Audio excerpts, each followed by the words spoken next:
कानपुर में 4 नाबालिग द्वारा एक भीषण एक्सीडेंट करने के बाद पुलिस अब और सतर्क हो गई है। पुलिस ने एक हेल्पलाइन नंबर भी जारी कर दिया, जिसमें यदि कोई भी नाबालिग सड़कों पर गाड़ी चलाता हुआ देखा जाता है तो उस हेल्पलाइन नंबर पर शिकायत कर सकते हैं। इस मामले में पुलिस कमिश्नरेट के एडिशनल सीपी हरीश चंद्र ने बताया कि कानपुर में स्कूल प्रशासन को निर्देश दिए गए कि कोई भी नाबालिग वाहन चलाकर स्कूल न आए, इस पर विशेष ध्यान रखा जाए। अगर कोई भी स्कूल प्रशासन किसी प्रकार की कोताही बरतता है तो उसकी जिम्मेदारी तय की जाएगी। इसके साथ ही नाबालिग जो भी एक्सीडेंट करता है उसके परिजनों को भी जवाबदेही होगी और मोटर व्हीकल एक्ट के तहत जो भी कार्रवाई होती है वो कार्रवाई की जाएगी। लगातार मामले सामने आ रहे हैं, कानपुर पुलिस द्वारा इसमें क्या स्ट्रेटजी बनाई गई है और स्कूल्स में स्पेशली इस तरीके के मामले सामने आ रहे हैं तो इसमें क्या कैंपेन चलने वाला है? ये भी कुछ घटनाएं पूर्व में हुई थी, जिसमें कि माइनर जो बच्चे हैं वो गाड़ी ड्राइव कर रहे थे और उससे एक्सीडेंट हुआ और उसमें जो है वो पुलिस ने फिर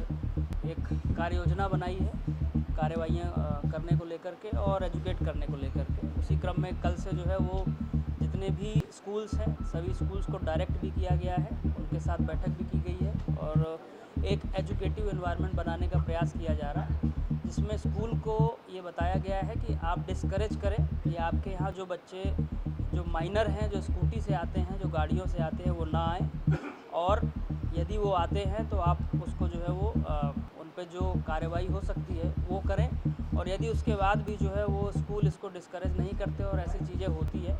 तो हम उसमें लिंकेजेस के बेसिस पे फिर स्कूल की भी जिम्मेदारी तय करेंगे। नंबर 1। नंबर 2, एक हेल्पलाइन नंबर 9305104387 9305104387 हमने जारी किया है, जिसमें हमने लोगों से भी अपील की है कि अगर ऐसे माइनर बच्चे गाड़ी चला रहे हैं तो उनके बारे में सूचना दें, ताकि जो है वो हम उनमें उनके पेरेंट्स की और जो उनके गार्जियंस हैं उनकी भी जिम्मेदारी फिक्स कर सकें। पहले हम ये प्रयास कर रहे हैं कि उन सभी को एजुकेट किया जाए, ये बताया जाए कि 18 साल से कम उम्र की बच्चे जिनका लाइसेंस नहीं है वो गाड़ी चला नहीं सकते हैं और यदि उसके बाद भी वो गाड़ी चलाते हैं तो इसमें जो नया कानून है उसके तहत जो उनके पेरेंट्स या गार्जियन हैं उनकी जिम्मेदारी बनती है और 25,000 रुपये का इसमें जुर्माना भी है। परंतु हम ये चाहते हैं और जो हमारा प्रयास है कि हम पहले सबको एक सकारात्मक दिशा में पॉजिटिव वे में ले जा कर के एजुकेट करें और इस चीज़ को डिस्करेज करें ताकि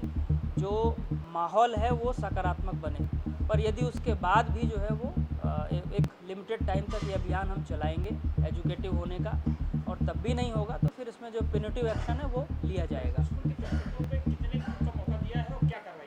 ऑलरेडी इसमें सभी विद्यालयों को हम लोगों ने एंगेज किया है।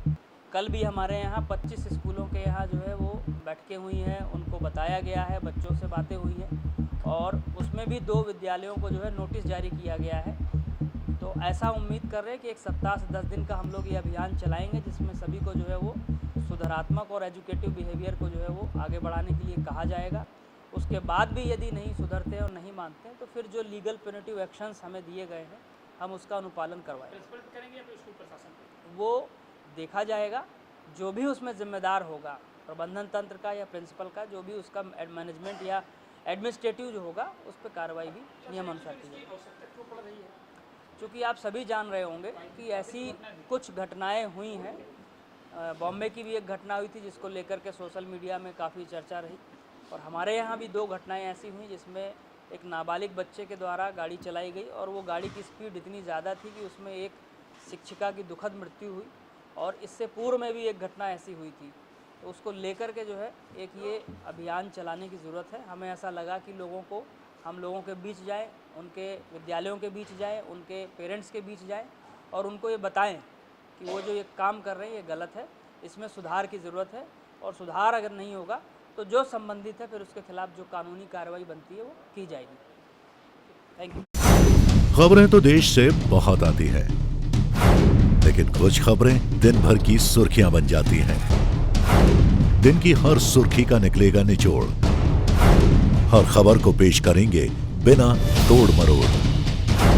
NTV टाइम, जनता की बात जनता के साथ।